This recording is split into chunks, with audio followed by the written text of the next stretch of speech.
Hello everyone, welcome back to my channel. दोस्तों, इस video में मैं आपको बताने वाला हूं कि पाइप फिटर का क्यूसी कैसे बना जाता है, यानी पाइपिंग क्यूसी जिसे बोला जाता है। क्योंकि मेरे पास कमेंट भी आया था और ये टॉपिक पे मैं वीडियो बनाना इम्पोर्टेंट समझ रहा हूं क्योंकि बहुत सारे लोगों को डाउट हो जाता है कि पाइपिंग क्यूसी में जाऊं या वेल्डिंग क्यूसी में जाऊं।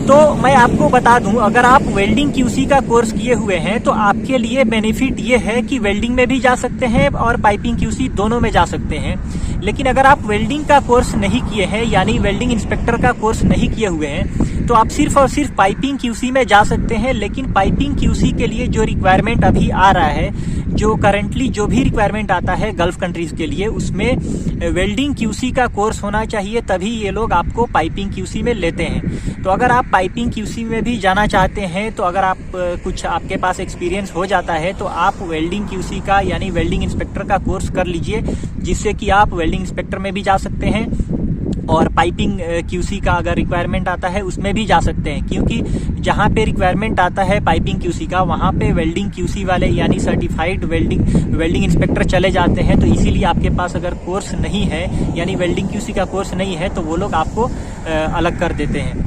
तो इसीलिए ज़रूरी है कि आप वेल्डिंग क्यूसी का कोर्स कर ले, तभी आप पाइपिंग क्यूसी में भी जा सकते हैं। बहुत कम रिक्वायरमेंट आते हैं जिसमें बिना वेल्डिंग क्यूसी का कोर्स का आप पाइपिंग इंस्पेक्टर में या पाइपिंग क्यूसी में जा सकते हैं। पहले होता था, यानी गल्फ कंट्रीज के लिए पहले जो रिक्वायरमेंट आते थे उसमें पाइपिंग क्यूसी के लिए कोई कोर्स नहीं पूछा जाता था। सिर्फ आपके पास डिप्लोमा या बीटेक का डिग्री या बीई होना चाहिए मैकेनिकल से, और आपके पास अगर एक्सपीरियंस है पाइपिंग के फील्ड में, तो आप पाइपिंग क्यूसी में जा सकते थे। लेकिन अभी बहुत ही टफ हो गया है, इसीलिए वेल्डिंग क्यूसी का कोर्स कर लेंगे तो आपके लिए बेनिफिट रहेगा। आप वेल्डिंग में भी जा सकते हैं और पाइपिंग में भी।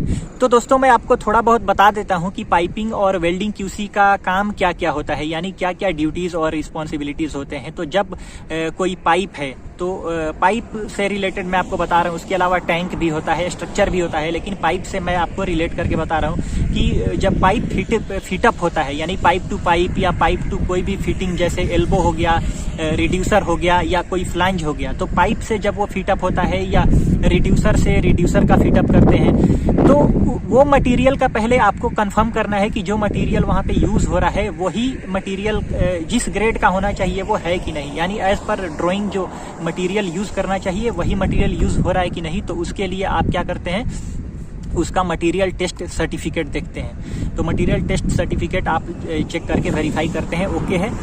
उसके बाद आप फिटअप जब होता है तो आप चेक करते हैं कि फिटअप बराबर है कि नहीं। और जब फिटअप होता है तो वहाँ पे जो वेल्डर होते हैं वो वेल्डर क्वालिफाइड होना चाहिए, यानी टैगिंग के लिए। तो वेल्डर क्वालिफाई है, उसका कार्ड आप देखते हैं ओके है। उसके बाद फिटअप हो जाता है तो आप रूट गैप कितना होना चाहिए, रूट फेस कितना होना चाहिए, जो कुछ भी रिक्वायरमेंट है एज पर WPS या एज पर जो ड्राइंग दिया होता है, वो गैप वगैरह सब कुछ आप चेक कर लेते हैं। उसके बाद आप पास कर देते हैं, यानी अगर कुछ गड़बड़ है तो आप पास नहीं करेंगे जब तक फिटर उसको सही नहीं करता है। जब पाइपिंग क्यूसी का काम खत्म हो जाता है, फिटअप पास हो जाता है, तो अब काम आता है वेल्डिंग इंस्पेक्टर का, यानी वेल्डिंग क्यूसी का। अब वेल्डिंग क्यूसी आएगा, वो आकर के चेक करेगा कि वहाँ पे जो वेल्डर वेल्डिंग करने वाला है उसका कार्ड देखेगा कि ये क्वालिफाइड है कि नहीं, जो जॉब पे आप वेल्डिंग मारेंगे, यानी जिस पाइप पे भी।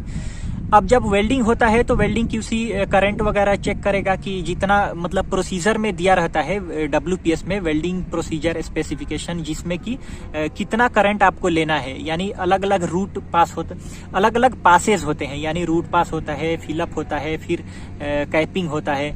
तो उसमें कितना रेंज में आपको करंट सेलेक्ट करना चाहिए, वो क्यूसी बीच बीच में देखता है कि उतना ही करंट ले करके वेल्डिंग कर रहा है कि नहीं। जब फाइनल वेल्डिंग हो जाता है तो वेल्डिंग क्यूसी वेल्ड विजुअल करता है, यानी विजुअल इंस्पेक्शन करता है। इंस्पेक्शन करने के बाद अगर सही है यानी पास हो जाता है, तो उसके बाद बहुत सारे उसके टेस्ट रिक्वायर्ड होते हैं as per procedure, as per ITP। तो वो सारी चीजें वेल्डिंग क्यूसी देखता है कि क्या क्या रिक्वायरमेंट है NDT का। तो वेल्डिंग क्यूसी भी आगे ऑफर कर सकता है, या वहाँ का जो सुपरवाइजर है वो लोग, यानी क्यूसी उसको ओके कर देगा, विजुअल एक्सेप्ट कर लेगा, रिपोर्ट बना के ओके कर देगा, फिर वो सुपरवाइजर फर्दर आगे दूसरा भी उसका टेस्टिंग होता है, यानी एनडीटी होता है, रेडियोग्राफी होता है, या कोई हार्डनेस टेस्ट वगैरह है, तो वो सब कराया जाता है। तो यही नॉर्मली जो ड्यूटी और रिस्पॉन्सिबिलिटी यही होते हैं। इसके अलावा बहुत सारे होते हैं जो मैं आपको एक्सप्लेन करूंगा बहुत ही डिटेल में। फिलहाल मैं आपको जानकारी के लिए ये सारी चीज़ें बता दिया ताकि आपको पता चलेगा। चलिए दोस्तों, वीडियो को ख़त्म करता हूँ। Okay, thank you very much.